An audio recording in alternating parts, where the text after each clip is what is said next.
پہلی بیوی سے چھپ کر دوسری شادی کرنا. اوہو، میں دوسری شادی کے لیے دوسرے ملک جانا چاہتا ہوں، کیا اپنی وائف کو یہ کہہ کر جا سکتا ہوں کہ عمرے پر جا رہا ہوں؟ بڑے واہ. رضوان صاحب دبئی سے.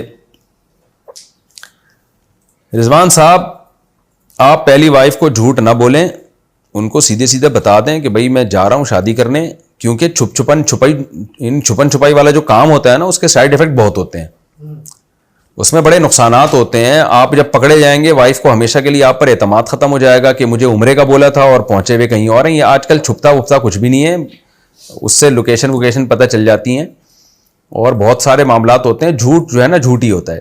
تو سیدھے سیدھا بتا دیں بھائی میں ایک اور شادی کرنا چاہتا ہوں، ہنگامہ ہوگا جو بھی ہوگا، پھر انشاءاللہ معاملات سیٹ ہو جائیں گے اللہ نے چاہا تو. لیکن بہرحال جھوٹ بولنا جائز نہیں. آپ یہ کہہ دیں اپنی وائف کو کہ میں عمرے پہ جا رہا ہوں، تو عمرے پہ چلے جائیں نا، وہاں سے ٹن مار کے ادھر کو نکل لیں. آپ اس طرح کر لیں. آپ رہا مسئلہ چھپ کے شادی کرنے کا، تو اچھا کام تو نہیں ہے، لیکن بات یہ ہے نا کہ جو لوگ دوسری شادی چھپ کے کر رہے ہوتے ہیں نا، جب میں ان سے پوچھتا ہوں کہ بھائی چھپ کے کیوں کر رہے ہو، کوئی غلط کام کر رہے ہو، تو جواب میں کہتے ہیں ہم غلط تو نہیں کر رہے، لیکن معاشرہ اس کو غلط سمجھ رہا ہے. تو مرد اگر چھپ کے دوسری شادی کرتا ہے، پہلی بیوی سے چھپ کے یا سسرال سے چھپ کے، تو اس کی وجہ یہ نہیں ہوتی کہ وہ غلط کام کر رہا ہے لہذا چھپ کے کر رہا ہے، بلکہ اس کی وجہ یہ ہوتی ہے کہ جیسے حضرت عمر رضی اللہ تعالیٰ عنہ جب تک اسلام نہیں لائے تھے نا، تو صحابہ چھپ کے نماز پڑھتے تھے. تو اس لیے چھپ کے نماز نہیں پڑھتے تھے کہ نماز کوئی غلط کام ہے، بلکہ اس لیے کہ لوگ اس کو غلط سمجھ رہے ہیں. کام بڑا اچھا ہے، کام تو یہ کہ اوپنلی ہونا چاہیے، لیکن لوگ اس کو غلط سمجھ رہے ہیں. حضرت عمر جب اسلام لائے تو انہوں نے کہا اب میں چھپ کے نہیں پڑھوں گا، میں کھلے عام نماز پڑھوں گا، جس نے اپنی بیوی کو بیوہ کرانا ہے، بچوں کو یتیم کرانا ہے، تو مجھے روک کے دکھائے. تو اب یہی مسئلہ ہو گیا ہے کہ بہت سے مرد زنا سے بچنے کے لیے دوسری شادی کرنا چاہتے ہیں، بیوی اجازت نہیں دیتی، اتنا ناک میں دم کر دیتی ہے، پھر وہ مجبور ہوتے ہیں چھپ کے شادی کرنے پر. تو میں چھپ کی شادی کو اپریشیٹ تو نہیں کرتا، لیکن مجبور بھی معاشرہ ہی کر رہا ہوتا ہے، اس کو حلال سے روک رہا ہوتا ہے معاشرہ، اس لیے پھر مجبوراً چھپ کے کر رہا ہوتا ہے. لیکن بہرحال چھپ کے شادی کے سائیڈ ایفیکٹ بہت ہیں، یہ کرنا نہیں چاہیے کام.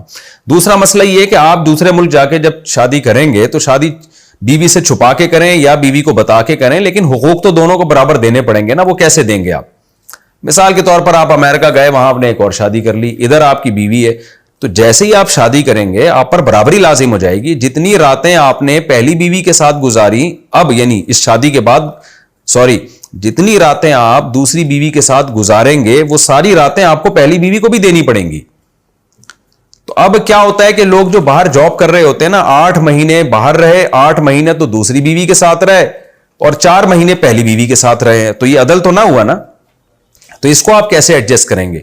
تو اس میں یا تو آپ دوسری بیوی کو پہلے بتا دیں کہ بھائی میں جتنی باریاں پہلی بیوی کو دوں گا اس سے کم باریاں تمہیں دوں گا، میں زیادہ میں نے دی ہیں تو اتنی ہی باریاں پھر مجھے پہلی کو بھی دینی پڑیں گی، یا پہلی سے باریاں معاف کروائیں. تو یہ پھر آپ کو ایڈجسٹ کرنا پڑے گا، کیونکہ قرآن نے عدل کا حکم دیا ہے. وَإِنْ خِفْتُمْ أَلَّا تَعْدِلُوا فَوَاحِدَةً، کہ اگر تم عدل نہیں کر سکتے تو پھر ایک بیوی پر اکتفا کرو. تو 2 شادیوں کی صورت میں آپ کو دونوں کے درمیان راتوں میں برابری والا معاملہ کرنا پڑے گا، خرچے میں بھی برابری والا معاملہ کرنا پڑے گا. یا تو آپ کسی بیوی سے وہ برابری معاف کروائیں، وہ اپنے حق سے دستبردار ہو، نہیں دستبردار ہوتی تو پھر آپ کو وہ ٹائم دینا پڑے گا.